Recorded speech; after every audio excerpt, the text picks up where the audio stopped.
الحمد لله نحمده ونستعينه ونستغفره ونؤمن به ونتوكل عليه ونعوذ بالله من شرور أنفسنا ومن سيئات أعمالنا من يهده الله فلا مضل له ومن يضلل فلا هادي له وأشهد أن لا إله إلا الله وحده لا شريك له وأشهد أن سيدنا ومولانا محمدا عبده ورسوله صلى الله عليه وعلى آله وأصحابه وبارك وسلم تسليما كثيرا كثيرا أما بعد فأعوذ بالله من الشيطان الرجيم بسم الله الرحمن الرحيم فبما رحمة من الله لنت لهم ولو كنت فظا غليظ القلب لانفضوا من حولك فاعف عنهم واستغفر لهم وشاورهم في الأمر فإذا عزمت فتوكل على الله إن الله يحب المتوكلين. وقال تعالى في موضع آخر ومن يتوكل على الله فهو حسبه وقال وتوكل على الحي الذي لا يموت وسبح بحمده صدق الله العظيم.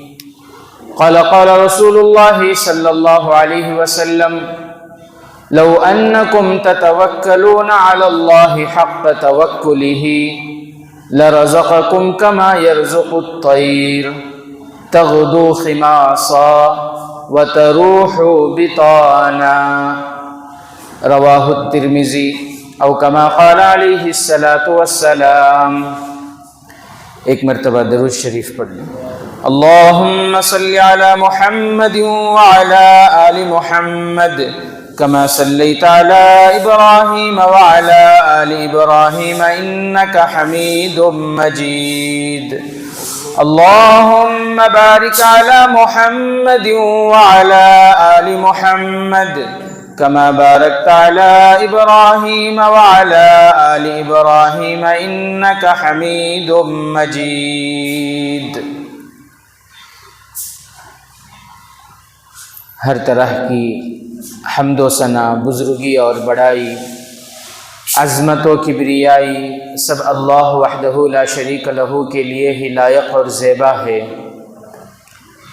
بے شمار لا تعداد اور لا محدود درود و سلام نازل ہو اللہ کے آخری حبیب و رسول جناب آقا نامدار تاجدار مدینہ فخر موجودات امام الانبیاء رحمت للعالمین ہادی سبل رحمت کل طٰہ و یاسین مزمل و مدثر محمد عربی صلی اللہ علیہ وسلم پر. رب ذوالجلال کا بڑا ہی کرم، اس کا فضل اور احسان، اللہ تعالیٰ نے مجھے اور آپ کو ایک اہم فریضے کی ادائیگی کے لیے پہلی فرصت میں اول وقت میں دنیا کی تمام تر مشغولیات سے، مصروفیات سے، تمام دنیا کے جھمیلوں سے اللہ نے ہمیں اپنے فضل سے نکالا اور اس کے پاک گھر کو آنے کی توفیق عطا فرمائی. دعا فرمائے اللہ تعالیٰ ہم تمام کے آنے کو، بیٹھنے کو، کہنے سننے کو بے انتہا قبول فرمائے. جمعہ کے دن کی جو فضیلتیں ہیں اللہ مجھے، آپ کو، ہم تمام کو اللہ وہ فضیلتیں بھی عطا فرمائے. میرے محترم بزرگ عزیز دوستوں، قرآن کریم میں اللہ تعالیٰ ارشاد فرماتے ہیں وَتَوَكَّلْ عَلَى الْحَيِّ الَّذِي لَا يَمُوتُ وَسَبِّحْ بِحَمْدِهِ. تم بھروسہ کرو اس ذات پر، تم توکل کرو اس ذات پر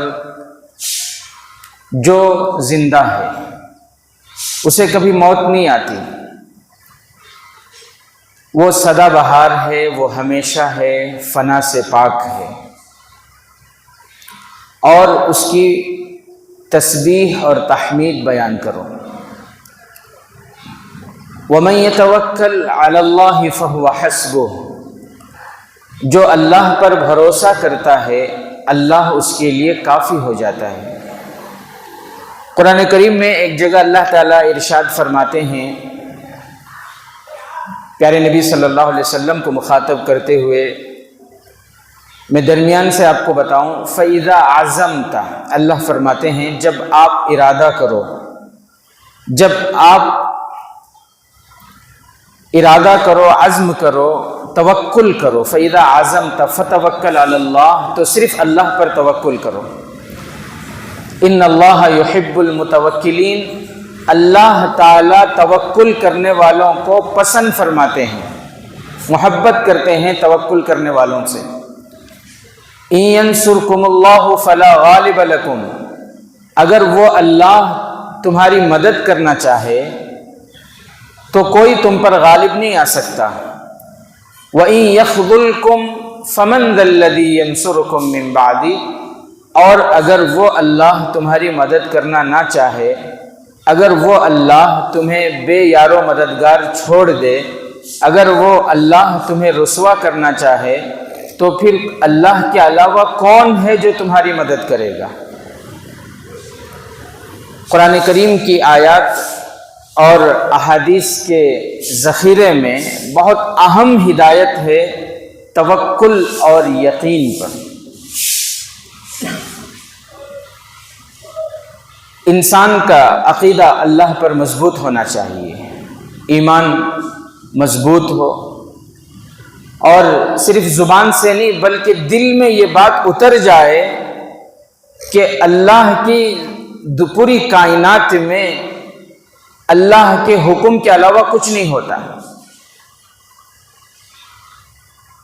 یہ یقین، اللہ پر توکل، اللہ پر بھروسہ آج بہت کمزور ہوتا جا رہا ہے۔ حدیث پاک میں مسلم شریف کی حدیث ہے، ایک مرتبہ جناب آقا محمد الرسول اللہ صلی اللہ علیہ وسلم نے فرمایا، يدخل فی امتی 70,000، دخل امتی فی جنتی 70,000 بغیر حساب ولا کتاب، او کما قال علیہ الصلاۃ والسلام۔ پیارے آقا محمد الرسول اللہ صلی اللہ علیہ وسلم نے فرمایا کہ میری امت کے 70,000 افراد ایسے ہوں گے، 70,000 لوگ وہ ہوں گے جو بغیر حساب کتاب کے جنت میں داخل ہوں گے۔ تو صحابہ کرام رضوان اللہ تعالی اجمعین پوچھنے لگے، من ہم یا رسول اللہ، اللہ کے نبی وہ 70,000 افراد کون ہوں گے، وہ خوش نصیب کون ہیں، ان کی علامتیں کیا ہیں جو بغیر حساب کتاب کے جنت میں جائیں گے؟ پیارے نبی صلی اللہ علیہ وسلم نے فرمایا کہ یہ وہ لوگ ہوں گے جو نمبر 1 دنیا میں جھاڑ پھونک نہیں کرتے ہوں گے۔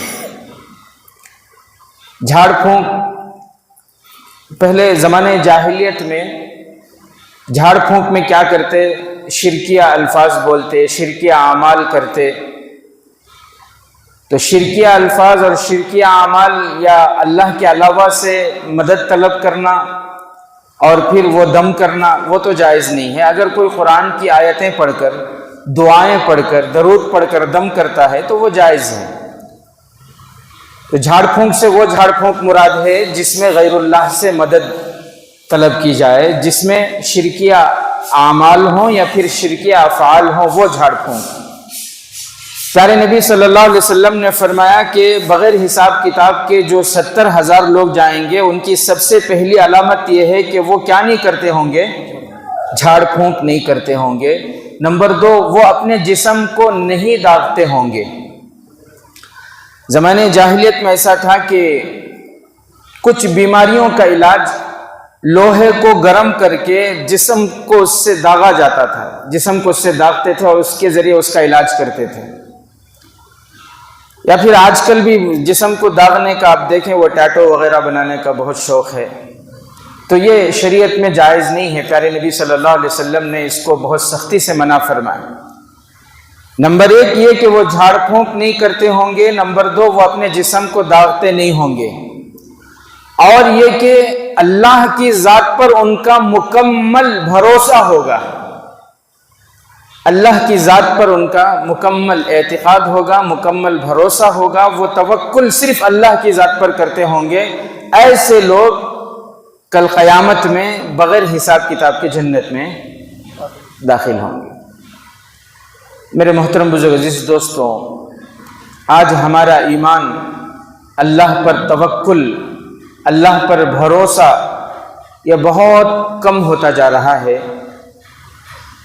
اللہ کے علاوہ کی چیزوں سے انسان ڈرتا ہے، لیکن اللہ سے ڈر بہت کم ہوتا جا رہا ہے، اس کی بہت کمی ہو رہی ہے۔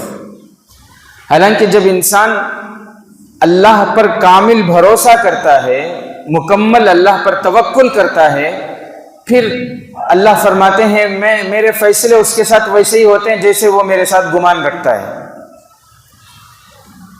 حضرت سفینہ رضی اللہ تعالی عنہ راستہ گم ہو گئے، جنگل میں پہنچ گئے، شیر آ گیا، حدیث میں ہے کہ شیر آ گیا۔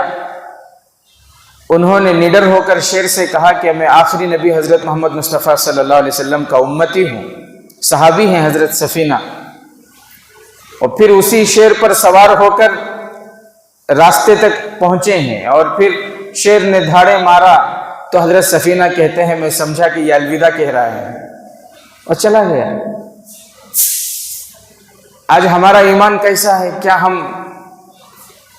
کھلے میں شیر کو دیکھ کر ہو سکتا ہے کہ ہمارے پیر نہ لڑکھڑائے، ہمارے دل میں گھبراہٹ نہ ہو؟ توکل اللہ کی ذات پر۔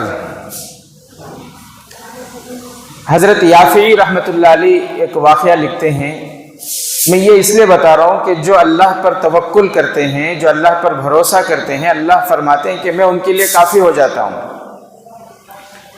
حضرت یافعی رحمۃ اللہ علیہ لکھتے ہیں کہ ایک صاحب حج کو جا رہے تھے پیدل۔ اس زمانے کی بات نہیں، وہ اس زمانے کی بات ہے جب ہوائی جہاز کا انتظام نہیں تھا، یہ ٹرین یہ بسوں کا انتظام نہیں تھا، تو اس وقت پیدل سفر کرنا جائز تھا۔ اور اس زمانے میں جو حج کے لیے جاتے تھے کئی مہینے لگ جاتے، جو مالدار ہوتے ان کے پاس سواریاں ہوتی، گھوڑے ہوتے، اونٹ وغیرہ ہوتے، گھوڑوں کی سواری میں، اونٹ کی سواری میں، کشتی، پانی کے جو جہاز ہیں، پانی کی کشتیوں میں جو ہے وہ سفر کرتے تھے، کئی مہینے لگ جاتے پہنچنے۔ بہرحال علامہ یافعی رحمۃ اللہ علیہ روضۃ الریاحین میں یہ واقعہ لکھتے ہیں کہ ایک صاحب حج کے سفر پر تھے، حج کو جا رہے تھے، جاتے جاتے جنگل کا راستہ شروع ہوا اور ایک جگہ ایک کنواں تھا، لیکن چونکہ وہ استعمال میں نہیں تھا بہت دنوں سے، تو وہاں ہریالی اگ گئی تھی، گھاس وغیرہ ہریالی وغیرہ اگی ہوئی تھی۔ یہ جلدی جا رہے تھے، ان کو محسوس نہیں ہوا کہ وہاں کنواں ہے، اور تیزی کے ساتھ جیسے جا رہے تھے وہاں گئے تو وہ کنویں میں گر گئے، اور وہ کنواں اتنا گہرا تھا کہ نیچے گرے، چوٹ تو نہیں لگی لیکن اوپر نہیں آ سکتے، وہ بغیر سہارا کے اکیلے اوپر نہیں آ سکتے، اتنی گہری تو تھی وہ۔ تو وہ صاحب کہتے ہیں کہ جیسے میں نیچے گرا تو میں اوپر اب جا نہیں سکتا، اب مدد کے لیے پکاریں، کس کو پکاریں؟ آواز بھی لگائیں گے تو جنگل ہے، کوئی ہے نہیں جو ان کی مدد کے لیے آئے۔ وہ صاحب ضرور اللہ والے ہوں گے، تبھی تو وہ حج کے سفر پر تھے۔ علامہ یافعی رحمۃ اللہ علیہ لکھتے ہیں کہ وہ بیچارہ وہاں دعا کرنے لگا کنویں میں کہ اے اللہ تو جانتا ہے میں ایک عبادت کی نیت سے، حج کے ارادے سے میں چلا تھا، اور میری دلی خواہش یہ تھی کہ میں حج ادا کروں، حج کے ارکان ادا کروں، لیکن یا اللہ میں کنویں میں گر گیا، اب میں یہاں سے اوپر اٹھ نہیں سکتا، اے اللہ تو ہی میرے لیے کوئی راستہ نکال، اے اللہ تو جو فیصلہ کرے اس پر میں راضی، اگر تو یہاں سے میرے لیے راستہ نکالتا ہے تو اس پر بھی میں راضی، اور اگر تجھے یہ منظور ہے کہ یہیں پر میرا انتقال ہو جائے تو تیرے فیصلے پر میں راضی ہوں۔ انہوں نے دعا کی۔ وہ کہتے ہیں کہ مجھے تھوڑی غنودگی سے آنے لگی، تھوڑی نیند سے آنے لگی، تو اندر کنویں میں ایک طرف دیوار کو ٹیک لگا کر میں بیٹھا، تھوڑی سی نیند سی مجھے محسوس ہوئی۔ تھوڑی دیر کے بعد میں کیا دیکھتا ہوں کہ کوئی رسی جیسی کوئی چیز ہے اور میرے بدن کو لپیٹے ہوئے ہے،